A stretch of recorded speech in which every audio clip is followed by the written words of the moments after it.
The old rabbit, old मतलब बूढ़ा, rabbit मतलब खरगोश। तो क्या है, आज के इस वीडियो में हम देखेंगे कि ओल्ड रैबिट पे आधारित ये स्टोरी है और इसमें किस किस तरह के सेंटेंसेस हैं। सबसे पहला सेंटेंस क्या है कि there lived an old rabbit in a जंगल।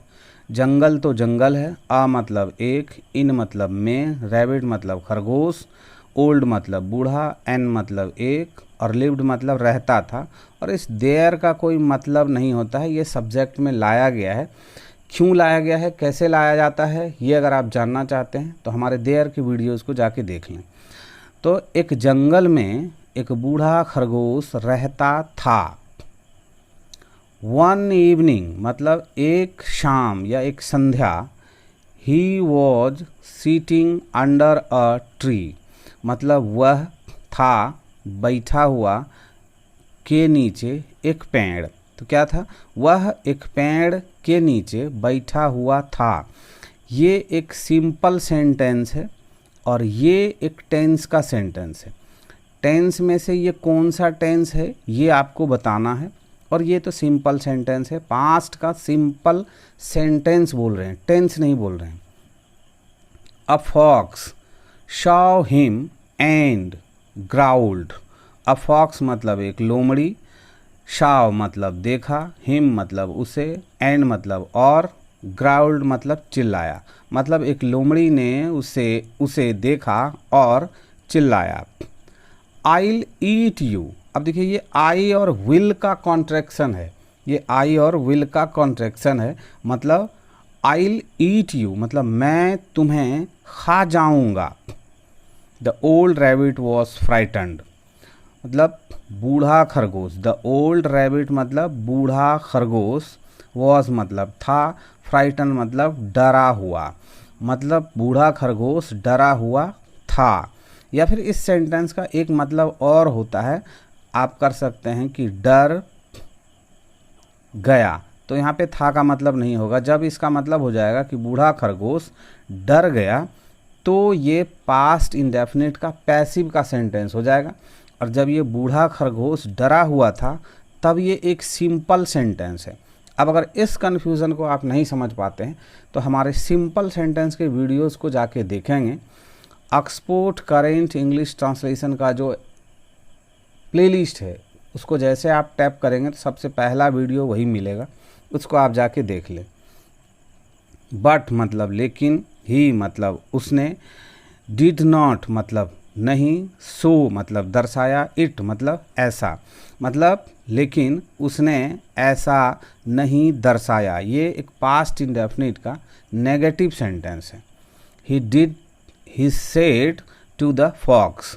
ही मतलब उसने, सेड मतलब कहा, टू मतलब को, द फॉक्स मतलब उस लोमड़ी को। मतलब उसने लोमड़ी को कहा कि you may eat me. You का मतलब तुम, मे का मतलब सकते हो, कैन का मतलब भी होता है सकते हो और मे का भी मतलब होता है सकते हो। लेकिन कैन का इस्तेमाल कब करते हैं, जब हम स्ट्रॉन्ग पॉसिबिलिटी दिखाते हैं। और मे का इस्तेमाल कब करते हैं, जब हम रिक्वेस्ट करते हैं।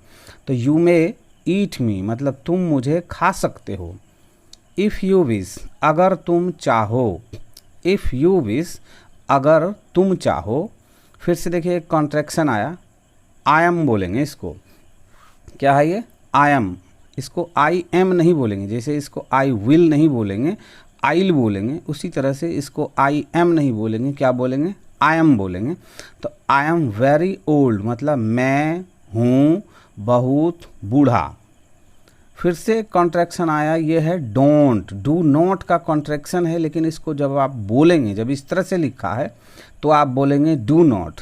ठीक इसी तरह से ही डिड नॉट लिखा था तो इसको डिड नॉट बोले, लेकिन अगर इसी जगह एन और अपोस्ट्रोफी टी लग जाए तो इसको डिंट बोलेंगे या डिडिंट बोलेंगे। इसको जब उस तरह से लिखा हो तो इसको डू नॉट नहीं बोला जाएगा, ना इसको डिड नॉट बोला जाएगा। डिड नॉट कब है, जब ये अलग अलग लिखा है। जब इसको कॉन्ट्रैक्शन फॉर्म में लिख दे तो फिर आप इसको डिंट ही बोलेंगे। तो क्या हो गया, I don't want to live any more. I मतलब मैं, डोंट मतलब नहीं, वांट मतलब चाहता हूँ, टू लीव मतलब जीना, एनी मोर मतलब और ज़्यादा। तो मैं और ज़्यादा जीना नहीं चाहता हूँ।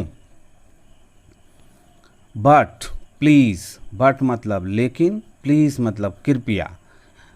Grant my last wish, grant का मतलब होता है स्वीकार करना, तो ग्रांट माई लास्ट विश मतलब स्वीकार किया जाए, रिक्वेस्ट हो रहा है। माई लास्ट विश मतलब मेरी अंतिम इच्छा। ये एक इम्पेरेटिव का सेंटेंस है, ये यहाँ से यहाँ तक एक इम्पेरेटिव का सेंटेंस है। ओके मतलब ठीक है।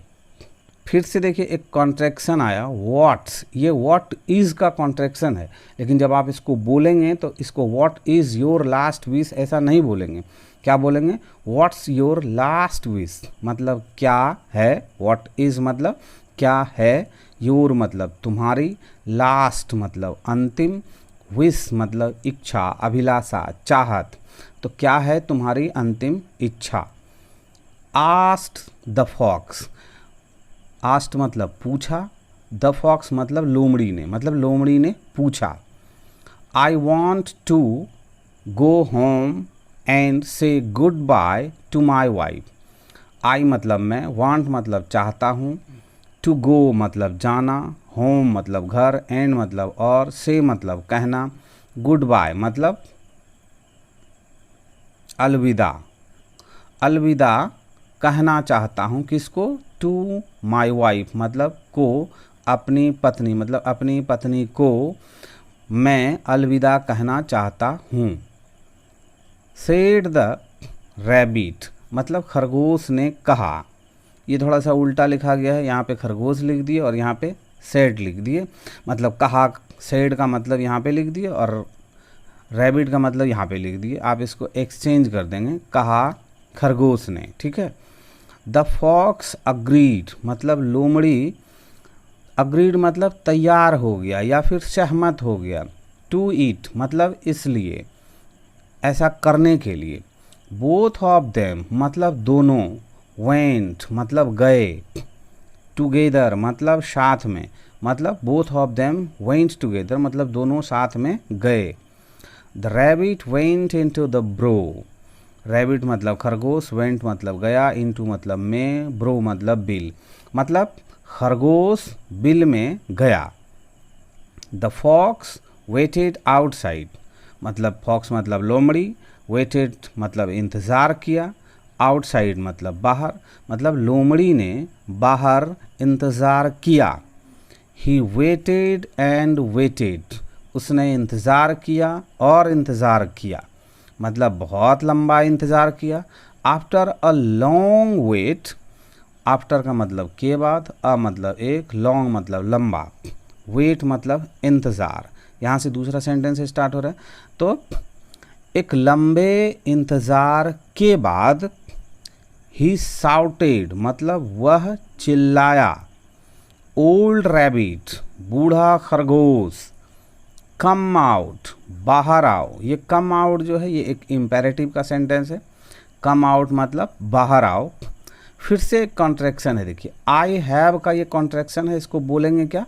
आई हैव बोलेंगे, इसको आई हैव नहीं बोलेंगे। जब ये आई और हैव अलग अलग लिखा हो तब उसको आई हैव बोलेंगे, जब ये एक साथ कॉन्ट्रैक्शन फॉर्म में लिखा है तो इसको क्या बोलेंगे? आई हैव बोलेंगे। तो I have waited too long, I have मतलब मैंने इंतज़ार किया है, टू लॉन्ग, जब ये too, T double O too जब लास्ट में आता है, सेंटेंस के लास्ट में आए तो उसका मतलब होता है भी, लेकिन जब ये किसी वर्ड से पहले आ जाए तो ये एडजेक्टिव का काम करता है और उस वर्ड के बारे में एक्स्ट्रा इन्फॉर्मेशन ये देता है कि बहुत ज़्यादा मात्रा में, बहुत ज़्यादा हो गया, मतलब लंबा तो हुआ लेकिन बहुत लंबा हो गया, मतलब I have waited too long मतलब मैंने बहुत इंतज़ार किया। बट लेकिन, there was no response, but मतलब लेकिन, देयर का मतलब कुछ नहीं हो रहा है, कोई जवाब नहीं आया। रिस्पॉन्स का मतलब होता है रिप्लाई करना, जवाब देना, तो नो का मतलब हुआ नहीं, मतलब देयर वॉज नो रिस्पॉन्स मतलब कोई जवाब नहीं आया। ये भी एक सिंपल सेंटेंस है, पास्ट का ये सिंपल सेंटेंस है। आपको अगर सिंपल सेंटेंस और सिंपल टेंस में कन्फ्यूज़न हो तो आप हमारे उस ऑक्सफोर्ड करेंट इंग्लिश ट्रांसलेशन के प्लेलिस्ट को जाके ज़रूर देखें, तो आपका कन्फ्यूज़न दूर हो जाएगा। और आज ये वीडियो यहीं पे द एंड होता है। मुझे उम्मीद है कि आप अपना लाड़ प्यार दुलार ज़रूर देंगे और वीडियो को लाइक ज़रूर करेंगे, शेयर ज़रूर करेंगे। चैनल पे पहली बार हों तो सब्सक्राइब ज़रूर करें और कमेंट्स करके आप ज़रूर बताएं कि आपको ये क्लास कैसा लगा।